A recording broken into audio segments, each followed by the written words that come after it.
자, 이번에는 그 기업의 순손익의 계산으로 들어가겠습니다. 자, 교재 21페이지에 보시면은, 자, 그러면 어떠한 기업이, 일정 기간에 영업을 한 결과, 자, 순이익이 나왔는지, 자, 손실이 나왔는지를, 자, 계산하는 것을 우리는 순손익 계산이라고 하고, 자, 이러한 그 순손익의 계산 방법은, 자, 크게 이제 두 가지 재산법하고, 자, 손익법으로 이렇게 구분할 수 있어요. 자, 요 재산법은, 자, 우리가 이제, 재무상태표 접근법이다. 이렇게 얘기를 하고, 그 다음에 그 손익법은 손익계산서를 통해서 접근을 하는 거죠. 그래서 이걸 또 다른 말로 자본유지 접근법이라고 하고, 자, 그 다음에 이제 그 손익계산서 접근법은 거래 접근법이다. 이렇게 얘기를 해요. 그래서 이 재산법이라고 하면은, 기말 자본에서,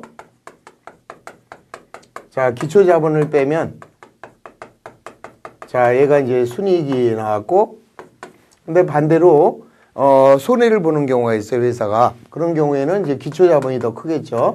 그래서 기초 자본에서, 자, 기말 자본을 빼면은 얘가 순이익이 나오게 되죠. 그 다음에 이제 그 손익법이라고 하면 손익계산서 접근법으로서 이제 수익과 비용을 비교하는 것인데, 자, 총 수익에서, 자, 총 비용을 빼면은 순이익이 되지만, 오히려 이제 비용이 더 큰 경우가 발생할 수도 있죠. 그래서, 자, 비용이 더 크다. 총 비용에서, 자, 총 수익을 빼면은, 자, 이 경우에는 이제 순손실이 나오겠죠. 그래서, 자, 이렇게 해서 어찌됐든 이 재산법으로 순이익을 구하나, 이 손익법으로 구하나 그 순이익은 같아야 되죠. 그리고, 기초 자본이 더 커서 이제 손실이 생겼다. 그 경우에는 이제, 요 경우에도 이렇게 비교를 하면은 결국 요거하고 요것이 이제 맞아야 된다라는 것을 의미하는 거죠. 그래서 먼저 그, 21쪽에 자, 재산법하고 손익법을 비교를 하게 되면 이제 어떤 그 개념이냐면 우리 아까 에듀상사가 자, 기초의 재무상태를 작성을 했고 그 다음에 기말의 재무상태를 작성을 했어요. 그러면 요 K가 자본이 50원이 얘가 만약에 70원으로 변경이 됐다면 우리는 재무상태를 통해서는 얼마를 벌었는 것은 알지만 얼마를 어떻게 벌었는지를 모르는 거죠. 그래서 이제 이거를 우리가 이제 손익계산서 접근법으로 해서 이렇게 해서 어떻게 벌고 어떻게 지출돼서 어떻게 순이익이 나왔다. 요거를 이제 우리가 명확하게 했잖아요. 그래서 그 얘기를 하고 있는 거죠. 그래서 이 재산법이란 재무상태표 접근 방법이지만 어떻게 순이익이 생기는지는 알 수가 없다.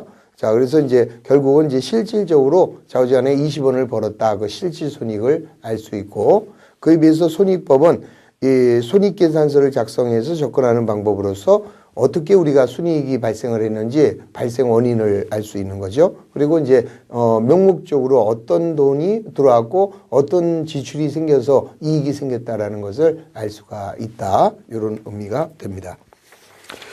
자, 그러면 이제 연습 문제 보시면은 다음에 빈칸에 알맞는 금액을 기록을 하라 그랬죠. 자, 그러면 이제 요거는 우리가 이제 이렇게 생각을 하세요. 결국은 우리 게임은 기초에 비해서 기말에 비해서 요 IS 또는 이제 PL이다 그랬죠. 요거를 통해서 우리가 비교를 하는 거니까 요거 세 개를 한 줄에다가 늘어나 보자는 거죠. 한 줄에다가. 이제 어떻게 늘어놓을 거냐? 그러면은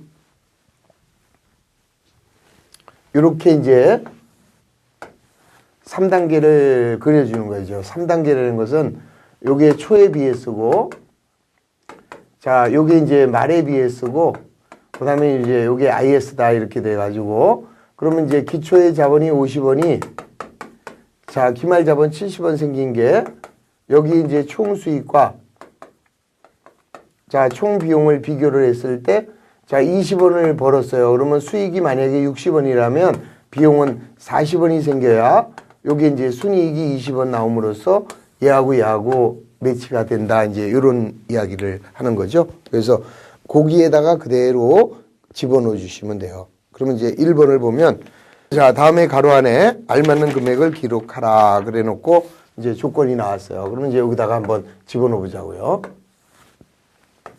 자, 그러면 이제 얘가 초에 비해 쓰고, 자, 그 다음에 얘는 말에 비해 쓰고, 자, 얘는 이제 I에 쓰니까, 여기 이제 순서는 A, P, K,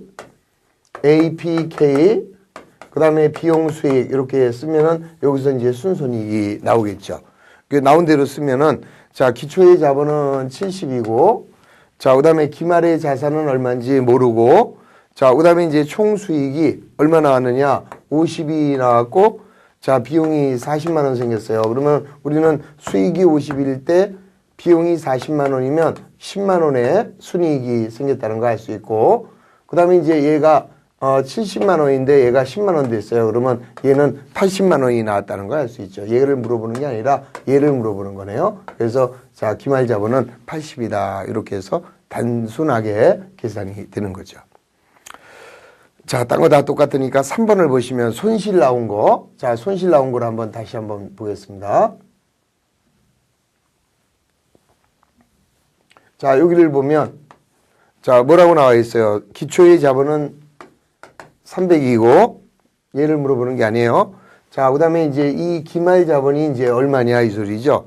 자, 이때, 자, 총 수익은 얼마인지 모르겠고, 자, 총 비용은 90만 원인데, 이때는 이제 마이너스 30만 원이 나왔다, 이 소리예요. 그러면 비용이 90만 원인데 30만 원의 손실을 봤으니까 수익은 더 적을 거고, 자, 60만 원이 되겠고, 그 다음에 이제 300만 원을 가지고 영업을 했는데 30만 원 손해를 봤으면은, 자, 기말 자본은 270으로 변경된다는 것을 알 수가 있죠. 아주 쉬운 문제가 됩니다. 자, 이제 2번을 보면, 자, 주영상해의 연간 수입 총액은 121만 2천 원이다. 그러면 이제 여기로 이제 들어가 보겠습니다. 여기로 들어가 보면, 자, 이렇게 되겠죠. 자, 연간 수입은 121만 2천 원이고, 자, 이때 비용은 98만 원이다. 자, 이때 기초 자본이, 자, 54만 원이라면, 자, 요 기말 자본은 얼마가 되느냐. 그러면 요거의 변화는 요거의 변화와 같은 거죠. 그러면, 121만 2천 원에서, 자, 98만 원 빼면은 23만 2천 원이 이익이죠. 그러면, 자, 23만 2천 원을 벌었으면 기말 자본은 24만 2천 원이 늘어나야죠. 그래서 얘가 77만 2천 원이 된다는 것을 간단하게 계산을 할 수가 있는 거죠. 자, 그 다음에 이제 얘가 조금 복잡해지면 이제 문제 3번처럼 이렇게 나오게 돼요. 자, 문제 3번이 이제 이런 스타일이 되는데, 자, 비용이고, 그 다음에 수익이다. 그러면은, 자, 기초의 자산이 22만 1천 원이고, 자, 이때 총 수익은, 자, 15만 원이래요. 자, 이때 기말 자산은, 자, 26만 2천 원이고, 자, 총 비용이 16만 5천 원이고, 자, 기말의 부채가, 자, 9만 8천 원이다. 이때, 엉뚱하게 이제 얘가 얼마냐, 이렇게 물어보고 있는 거죠. 그러면 이제 얘를 어떻게 접근을 할 것이냐. 얘하고 얘를 비교해 보면, 자, 들어온 돈보다 나간 돈이 15,000원 커요. 그러면은 15,000원의 손실을 봤다는 것을 알 수가 있죠.